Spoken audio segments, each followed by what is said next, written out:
এবার মুশফিক রিয়াদকে রীতিমতো অপমানই করে বসল ভারতীয় ক্রিকেটার দীনেশ কার্তিক।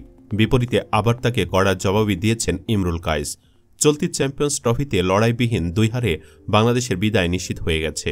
আরেকটি হতাশাজনক আইসিসি টুর্নামেন্ট শেষে প্রশ্ন উঠছে দলের সবচেয়ে অভিজ্ঞ 2 খেলোয়াড়কে নিয়ে। মাহমুদুল্লাহ রিয়াদ ও মুশফিকুর রহিমের অবসর নেওয়ার সময় আগে হয়েছে বলে মনে করেন দীনেশ কার্তিক। বরং 2023 বিশ্বকাপের পর তাদের খেলা চালিয়ে যাওয়া দেখে অবাক হয়েছেন ভারতীয় সাবেক এই ক্রিকেটার। 2025 চ্যাম্পিয়ন্স ট্রফিতে মুশফিকের কাছ থেকে 2 ম্যাচ মিলে 2 রান পেয়েছে বাংলাদেশ। 1 ম্যাচ খেলে 4 রান করে আউট হয়েছেন মাহমুদুল্লাহ। ক্রিকবাজের অনুষ্ঠানে আলাপকালে তাদেরকে নিয়ে কার্তিক বলেন, বাংলাদেশের ক্রিকেটের ভালোর জন্য আমি বলবো, হ্যাঁ, অবসর নেওয়া উচিত। তরুণদের খেলোয়াড় হিসাবে বেড়ে ওঠার সুযোগ দিতে হবে। 2 বছরের মধ্যে 2টি ওয়ানডে টুর্নামেন্টে আপনি যদি 2 অথবা 3 ম্যাচ জিততে না পারেন, আপনাকে সত্যি নতুন মুখের দিকে তাকাতে হবে। তখনই আপনি দল হিসেবে উন্নতি করবেন। একই খেলোয়াড়দের যদি ধরে রাখেন, আপনি হয়তো ঘুরে ফিরে একই ফল পাবেন। এদেশে প্রতিভার যোগান যথেষ্ট রয়েছে বলে মনে করেন বর্তমানে ধারাভাষ্যকার হিসেবে কাজ করা কার্তিক। তিনি বলেন, মানসম্মত প্রতিভা রয়েছে, বারবার পরিবর্তন আনলে চলবে না, সময় দিতে হবে। তানজিদের মাঝের ওভারে জ্বলে ওঠার পথ খুঁজে বের করা প্রয়োজন। তাওহিদ ভালো খেলোয়াড়, জাকের আলী মানসম্মত একজন, আন্তর্জাতিক মঞ্চের যোগ্যতারা, এটি অনুভব করতে হবে তাদের। বোর্ডের পক্ষ থেকে সমর্থন দিয়ে যেতে হবে, সেটা খুব গুরুত্বপূর্ণ। মুশফিক মাহমুদুল্লাহকে নিয়ে তিনি আরও বলেন, ব্যক্তিগতভাবে আমি ভেবেছিলাম 2023 বিশ্বকাপ শেষ হওয়ার পর মাহমুদুল্লাহ ও মুশফিক তাদের ক্যারিয়ারের ইতি টানবেন, কিন্তু তারা আরও খেলার সিদ্ধান্ত নিয়েছিলেন। আমি জানি না আর কতদিন তারা খেলা চালিয়ে যেতে পারবেন।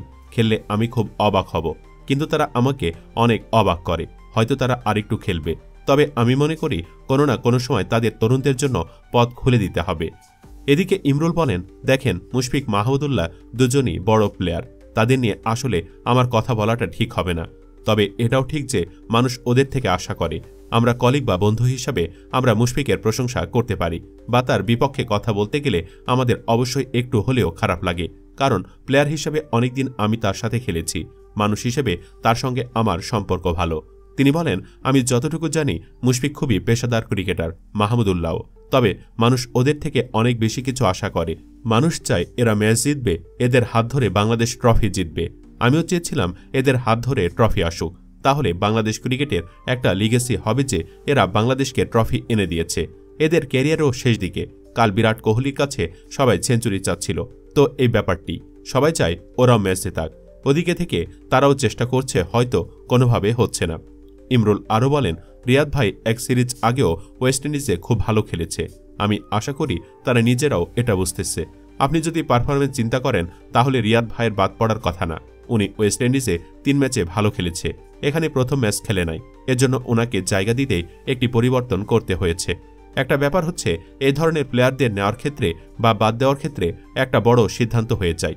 যেহেতু এরা বড় প্লেয়ার, এদের নিয়ে ওভাবে চিন্তা করতে পারে না। মুশফিক ও মাহমুদুল্লাহ টি-20 থেকে দুজনেই অবসর নিয়ে ফেলেছেন। সাদা পোশাকে অভিজ্ঞ উইকেট রক্ষক মুশফিক এখনও খেলে যাচ্ছেন, তবে এই সংস্করণে মাহমুদুল্লাহ বিদায় নিয়ে ফেলেছেন। চলতি চ্যাম্পিয়ন্স ট্রফির পর বৈশ্বিক ওয়ানডে আসর আর 2027 সালের ওয়ানডে বিশ্বকাপ, ততদিন পর্যন্ত খেলা চালিয়ে যাওয়ার বাস্তবতায় নেই অভিজ্ঞ এই 2 ক্রিকেটার। এখনই কেন আগামী কথা চিন্তা করা হবে না, এই আলোচনা জোরালো হচ্ছে দেশের ক্রিকেটেও। সুপ্রিয় দর্শক, পেছনে যা হবার হয়ে গেছে। মুশফিক ও রিয়াদের কি উচিত নয় চ্যাম্পিয়ন্স ট্রফির পরই অবসর নেওয়া? ইয়েস অথবা নো লিখে কমেন্টে জানিয়ে দিন আপনার মতামত। সেই সাথে ভিডিওটি লাইক, শেয়ার ও চ্যানেলটি সাবস্ক্রাইব করুন। ধন্যবাদ।